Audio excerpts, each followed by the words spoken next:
नमस्कार। मेरे वीडियो में आप सभी का हार्दिक स्वागत और अभिनंदन है। रिटायरमेंट प्लानिंग एनपीएस, पीपीएफ या ईपीएफ किसमें निवेश से रिटायरमेंट के बाद नहीं होगी पैसे की कमी। रिटायरमेंट के बाद हर महीने की टेंशन खत्म करना चाहते हैं? सोचिए, बिना नौकरी के भी हर महीने बैंक खाते में आपकी रकम आए। तो आज के वीडियो में मैं बात करूंगी एनपीएस, पीएफ और ईपीएफ जैसे रिटायरमेंट प्लान्स की। कौन सा निवेश आपको बुढ़ापे में देगा सुकून भरी जिंदगी और कहां से मिल सकता है सबसे ज़्यादा रिटर्न।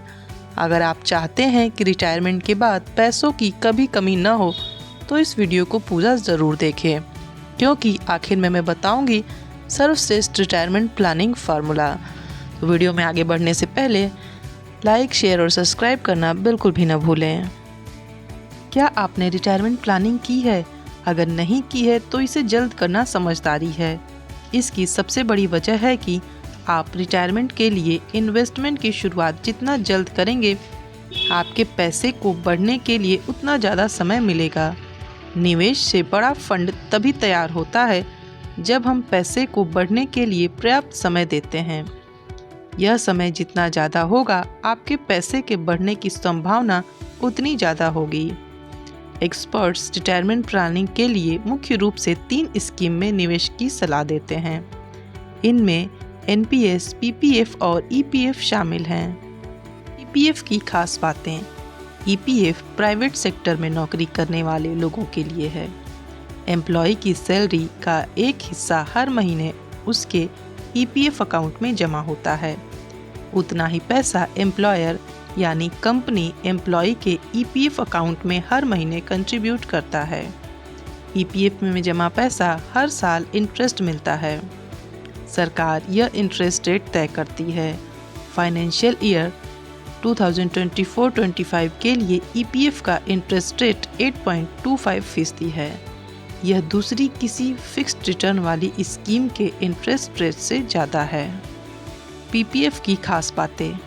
पीपीएफ ऐसी स्कीम है जिसमें कोई इन्वेस्ट कर सकता है। यह लंबी अवधि की स्कीम है जो 15 साल में मैच्योर होती है। इस स्कीम की खासियत यह है कि यह टैक्स के लिहाज से काफ़ी अट्रैक्टिव है। इन्वेस्टर हर महीने अपने पीपीएफ अकाउंट में पैसे जमा कर सकता है। 15 साल तक लगातार निवेश से एक बड़ा फंड तैयार हो जाता है। सरकार समय समय पर पीपीएफ के इंटरेस्ट रेट को रिव्यू करती है। अभी पीपीएफ का इंटरेस्ट रेट 7.1% है। यह स्कीम उन लोगों के लिए अच्छी है जो रिटर्न की गारंटी चाहते हैं, यानी रिस्क नहीं लेना चाहते। पीएस की खास बातें। एनपीएस भी एक स्वैच्छिक पेंशन स्कीम है। इसका मतलब है कि कोई व्यक्ति इस स्कीम में निवेश कर सकता है। इन्वेस्टर के 60 साल के होने पर यह स्कीम मैच्योर कर जाती है।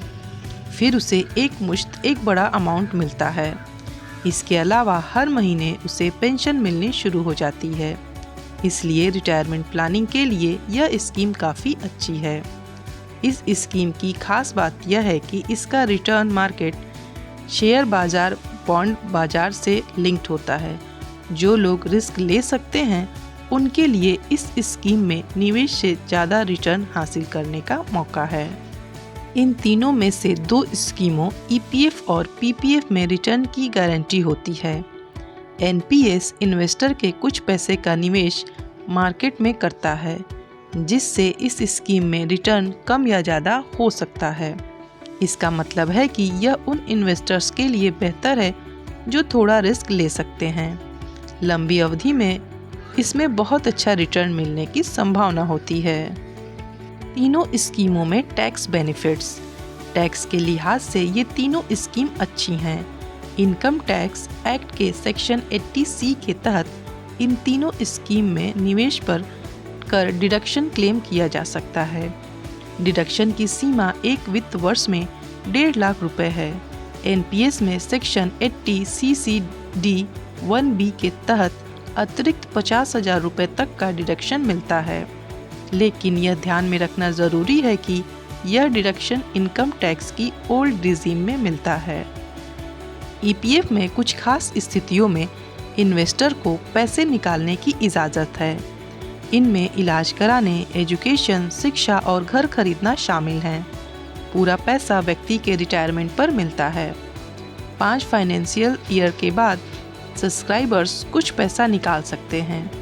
एनपीएस में पूरा पैसा 60 साल की उम्र पूरी होने पर मिलता है।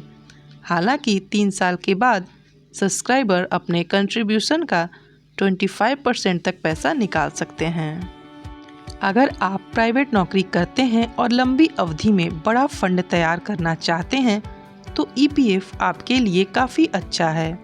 अगर आप ईपीएफ के अलावा भी बड़ा फंड तैयार करना चाहते हैं तो आप पीपीएफ में इन्वेस्ट कर सकते हैं।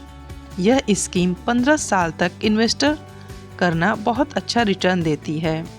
अगर आप रिटायरमेंट के बाद एक मुश्त फंड के साथ ही हर महीने पेंशन चाहते हैं तो एनपीएस आपके लिए बेस्ट रहेगा। एक्सपर्ट्स का कहना है कि प्राइवेट सेक्टर में काम करने वाले लोग इन तीनों स्कीमों में निवेश कर सकते हैं। उम्मीद करती हूँ यह जानकारी आपके लिए लाभदायक साबित होगी। अगर वीडियो पसंद आए तो वीडियो को लाइक ज़रूर करें। अगर आपका कोई विचार है या सुझाव है तो हमारे साथ कमेंट बॉक्स में शेयर करें। अगर आप मेरे चैनल पर पहली बार आए हैं तो इस चैनल को सब्सक्राइब कर लें ताकि इस तरह की बेहतरीन जानकारी आप तक समय से पहुंचती रहे। इस वीडियो को ज़्यादा से ज़्यादा लोगों तक शेयर करें ताकि वो भी इस जानकारी से लाभ उठा सकें। Thank you. Best of luck.